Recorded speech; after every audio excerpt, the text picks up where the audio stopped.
Bhutani vegetable அப்படின்ற ஒரு டிஷ்ஷை பார்க்க போகிறோம். இப்போது இது ஒரு இண்டோ சைனீஸ் ஐட்டம்.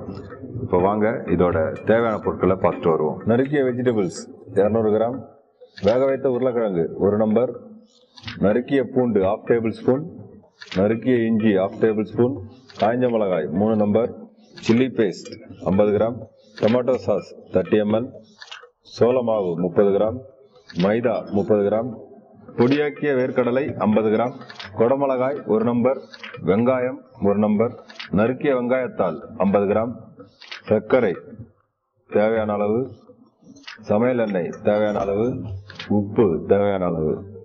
இப்போ வாங்க இதை நம்ம எப்படி செய்யறது அப்படின்றத பார்ப்போம். நம்ம சின்ன போல் எடுத்துக்க சொன்னோம். சின்ன போல் எடுத்துக்கோங்க. அதில் இந்த வெஜிடபிள்ஸை போட்டுக்கோங்க. சாப்டு வெஜிடபிள் போட்டாச்சு. இதுக்கு தேவையான சீசனிங்ஸ் போடுவோம். இதில் வந்து நம்ம உருளைக்கிழங்கு சொல்லியிருந்தேன். இந்த உருளைக்கிழங்கை நல்லா மேஷ் பண்ணி இதோட சேர்த்துக்கணும். இந்த உருளைக்கிழங்கு போடுறது சாஃப்டாக வர்றதுக்காக, அதே டைமில் இந்த வெஜிடபிள்ஸை வந்து நல்லா ஹோல்டு பண்ணுறதுக்காக இதுக்கு தேவையான உப்பு,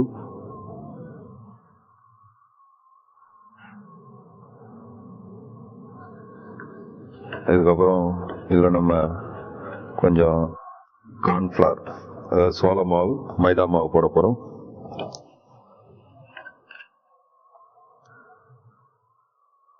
மைதா, அதுக்கப்புறம் கொஞ்சம் சோள மாவு. இது மாதிரி உங்களுக்கு வந்துடும். இதுக்கு என்ன பண்ணுறது, நம்ம ட்ரை ஆனதுக்கப்புறம் கொஞ்சம் தண்ணியை ஊற்றி ஒரு சின்ன இந்த பேஸ்ட் மாதிரி வரும். இது நீங்கள் தண்ணி ஊற்றி கலக்கணும். பாருங்க, கொஞ்சம் கொஞ்சமாக தண்ணி ஊற்ற. ரொம்ப தண்ணி ஊற்றிட்டிங்கன்னா லூஸ் ஆகிடும். இது ஆயிடுச்சு. இப்போ இந்த வெஜ் பால்ஸ் பண்ணுறதுக்கு மசாலா தயாராகிடுச்சு. இதை வந்து நம்ம ஒரு சின்ன சின்ன உருண்டைகளாக ஊற்றி வச்சுக்கணும். அது மாதிரி இது மாதிரி குட்டி குட்டி உருண்டைகளாக உருட்டி நம்ம ஸ்லோ ஃபயரில் பொன்னிறமாக பொரித்து எடுத்து வச்சுக்கணும்.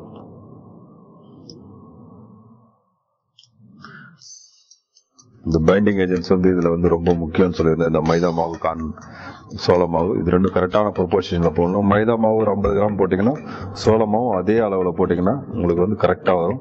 நீங்கள் தண்ணி ஊற்றும் போது ரொம்ப கேர்ஃபுல்லாக இருக்கணும். ஏன்னா சோள மாவு வந்து நிறைய தண்ணி எடுத்துக்காது. அதோட உறிஞ்சும் திறன் வந்து ரொம்ப கம்மி. இப்போ இந்த வெஜ் பால்ஸ் மஞ்சூரியன் மாதிரி ரெடி பண்ணணும்னு சொல்லியிருந்தேன். இந்த பால்ஸ் ரெடி பண்ணும்போது நம்ம சோள மாவு, மைதா மாவு அதெல்லாம் போடுறோம். அது பைண்டிங்னு சொல்லியிருந்தேன். இந்த பைண்டிங் பண்ணும்போது தண்ணி கொஞ்சம் கொஞ்சமாக ஊற்றணும். ஏன்னா இந்த கார்ன்ஃப்ளவர், சோள மாவுன்னு சொல்லியிருந்தேன். அந்த கார்ன்ஃப்ளவர் வந்து தண்ணி உறிஞ்சும் தன்மை வந்து ரொம்ப ரொம்ப கம்மி. அதனால் கொஞ்சம் கொஞ்சமாக போட்டு இந்த திக்கான பதம், அதாவது இந்த டைட்டாக உருண்டைகளாக உருட்டுற அளவு ஒரு பதம் வரைக்கும் கரெக்டாக போட்டு எடுக்கணும். நிறையா ஊற்றிட்டிங்கன்னா தண்ணி அதிகமாகிடுச்சா நீங்கள் இது மாதிரி உருண்டையாக உருட்டி நீங்கள் வைக்க முடியாது. அதுதான் இதில் ரொம்ப முக்கியமானது. அதே மாதிரி எண்ணெயில் பொரிச்சு எடுக்கும்போது பிரிஞ்சு வராது. உங்களுக்கு வந்து அந்த சாஃப்ட்னஸ்ஸு நம்ம உருளைக்கிழங்கு போட்டதுனால இந்த மைதா இது வந்து பிரிஞ்சு போகாமல் கரெக்டாக உங்களுக்கு சின்ன சின்ன உருண்டைகளாக நம்ம பொரிச்சு எடுக்க முடியும். இப்போ நமக்கு எண்ணெய் சூடாயிடுச்சு. இது நம்ம இந்த உருண்டைகளை எப்படி பொரிச்சு எடுக்கிறது அப்படின்றத பார்ப்போம். இந்த உருண்டைகள் பொரிஞ்சு ரெடி ஆகிடுச்சு. இதை நம்ம இப்போ எடுத்து தனியாக வச்சுப்போம். உருண்டைகள் பொரிஞ்சு ரெடி ஆகிடுச்சு. இதை நம்ம பொரிச்சதை தனியாக எடுத்து வச்சுப்போம். இப்போ பூட்டானி வெஜிடபிள்ஸுக்கு அந்த வெஜிடபிள்ஸை ஃப்ரை பண்ணி சின்ன சின்ன உருண்டைகளை எடுத்து வச்சுருக்கோம். இப்போ அது ஒரு மசாலா தனியாக பண்ணணும். அந்த மசாலா பண்ணுவாங்க. இப்போ நம்ம பேன் வச்சுக்கிட்டோம். இப்போ நம்ம பூட்டானி வெஜிடபிள்ஸ், அதோட வெஜிடபிள்ஸை நம்ம ஃப்ரை பண்ணி தனியாக எடுத்து வச்சுருக்கோம். சின்ன சின்ன உருண்டைகளாக பொரிச்சு வச்சுருக்கோம். இப்போ அதுக்கு ஒரு மசாலா ரெடி பண்ணோம். அந்த மசாலா ரெடி பண்ணுறது எப்படின்றத பார்ப்போம். சின்ன பேன் வச்சுக்கோங்க. அதில் கொஞ்சம் ஆயில் போட்டுருங்க. ஆயில் போட்டு இதில் சாப்டு கார்லிக், ஜிஞ்சர், இது ரெண்டுத்தையும் போட்டு கொஞ்சமாக வதக்குறோம். கூடவே நம்ம இந்த ரெட் சில்லி கட் பண்ணி வச்சுருந்தது இதுலேயும் போட்டு வதக்கிட்டு, இதில் சின்ன சின்ன டைசஸாக வச்சுருந்த கேப்சிகம், ஆனியன், இது ரெண்டுத்தையும் நம்ம போட்டு வதக்குறோம். இது மாதிரி இந்த ஜிஞ்சர் கார்லிக் ஃப்ளேவர், இந்த கேப்சிகம், ஆனியன் இதனோட சேர்ந்து வர மாதிரி பண்ணிவிட்டு நம்ம இதுக்கு தேவையான காரம் போடுறோம். சில்லி பேஸ்ட், அந்த உருண்டை, அது இல்லாமல் இந்த வெஜிடபிள்ஸுக்கு போட்டு இதோட சேர்த்து வதக்குறோம். வதக்கிட்டு நம்ம டேஸ்ட்டுக்காக கொஞ்சம் டொமேட்டோ சாஸ், டொமேட்டோ கெச்சப்னு சொல்லுவாங்க, அதை ஒரு 2 ஸ்பூன் போட்டுக்கிறோம். இந்த மசாலாவோட மிக்ஸ் ஆகி வரும். இதுதான் பூட்டானி வெஜிடபிளோட மசாலா. இதுக்கு நம்ம கொஞ்சம் எல்லா மசாலாவும் மிக்ஸ் பண்ணி வர்றதுக்காக கொஞ்சமாக தண்ணி ஊற்றிக்கணும். தண்ணி ஊற்றி ட்ரை பண்ணணும். இந்த மசாலா இதில் அது மாதிரி ரெட்டிஷாக வரும். இந்த மசாலா வந்து இப்போ ரெடி ஆகிட்டுருக்கு. இந்த மசாலாவுக்கு மட்டும் தேவையான அளவு உப்பு, ஏன்னா நம்ம அந்த உருண்டையில் நம்ம ஏற்கனவே உப்பு போட்டிருக்கோம். இப்போது இந்த மசாலா ரெடியாகி கொதிக்கும்போது இந்த உருண்டைகளை இதில் போட்டு அப்படியே டாஸ் பண்ணி எடுக்கணும்.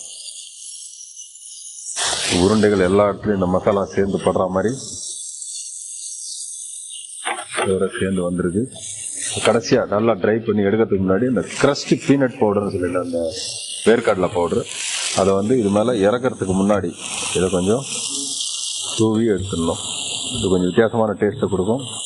அதே மாதிரி பார்க்குறதுக்கு வித்தியாசமாக இருக்கும். இந்த பீனட் பவுடரை போட்டு இதை நம்ம திருப்பியும் இது எல்லா உருண்டைகளோட படுற மாதிரி இது மாதிரி டாஸ் பண்ணி எடுத்துக்கணும். நீங்கள் இப்போது பூட்டானி வெஜிடபிள்ஸ் ரெடி ஆகிடுச்சு. இதில் கொஞ்சம் கலர்ஃபுல்லாக தெரியறதுக்காக கொஞ்சம் நம்ம சாப் ஸ்ப்ரிங் ஆனியன், அதாவது வெங்காயத்தால், அதை போட்டு இதை ப்ரெசென்ட் பண்ண போகிறோம். ஒரு வித்தியாசமான மசாலா. இது மாதிரி சின்ன சின்ன உருண்டைகள் அவங்களுக்கு வரும். அதே டைமில் சாஃப்டாக இருக்கும். இந்த மசாலா வந்து பீனட் பவுடர், கெச்சப் அதெல்லாம் போட்டு இப்போ உங்களுக்கு ஒரு வித்தியாசமான டேஸ்ட்டை கொடுக்கும். அதே டைமில் ஸ்வீட் அண்ட் சார் அப்படின்னு நம்ம சொல்லுவோம். நம்ம ஸ்வீட்டாகவும் இருக்கும், புளிப்பாகவும் இருக்கும், அதே டைமில் கொஞ்சம் காரமாகவும் இருக்கும். இந்த பீனட் பவுடர் வந்து ஒரு யூனிக்கான டேஸ்ட்டை கொடுக்கும். அதுக்கு பாருங்கள், இது மாதிரி நல்ல அழகாக பிளேட்டில் வச்சுட்டு இது மேலே கார்னிஷுக்கு பார்த்தீங்கன்னா பச்சையான ஸ்ப்ரிங் ஆனியன் அப்படி போட்டு கொடுக்கலாம். இப்போது பூட்டானி வெஜிடபிள்ஸ் ரெடி. இப்போ பூட்டானி வெஜிடபிள்ஸ் எப்படி தயார் பண்ணுறது அப்படின்றத பார்த்தோம். இதோட ப்ரெசன்டேஷன் பார்த்தீங்கன்னா இது மாதிரி சின்ன சின்னதாக வரும், பார்க்கறதுக்கு கலர்ஃபுல்லாக இருக்கும். நான் முன்னாடி சொன்ன மாதிரி இந்த பீனட் டேஸ்ட் வந்து உங்களுக்கு ஒரு யூனிக்கான டேஸ்ட்டாக இருக்கும். வெஜிடபிளோட இந்த பீனட்டை சாப்பிட்றது ரொம்ப வித்தியாசமான டேஸ்ட்டு. இதை நீங்கள் வீட்டில் ட்ரை பண்ணி பாருங்கள். இது ஒரு இண்டோ சைனீஸ் ஐட்டம். நம்ம டேஸ்ட்டுக்காக அந்த சைனீஸ் ஃபுட்டையும் இது சேர்ந்து ஒரு மசாலாவை மாடிஃபை பண்ணி ஒரு சிம்பிளான ரெசிபி. இது வீட்டில் பண்ணுறதுக்கு ரொம்ப ஈஸியாக இருக்கும். இதை நீங்கள் தயார் பண்ணி வீட்டில் பாருங்கள்.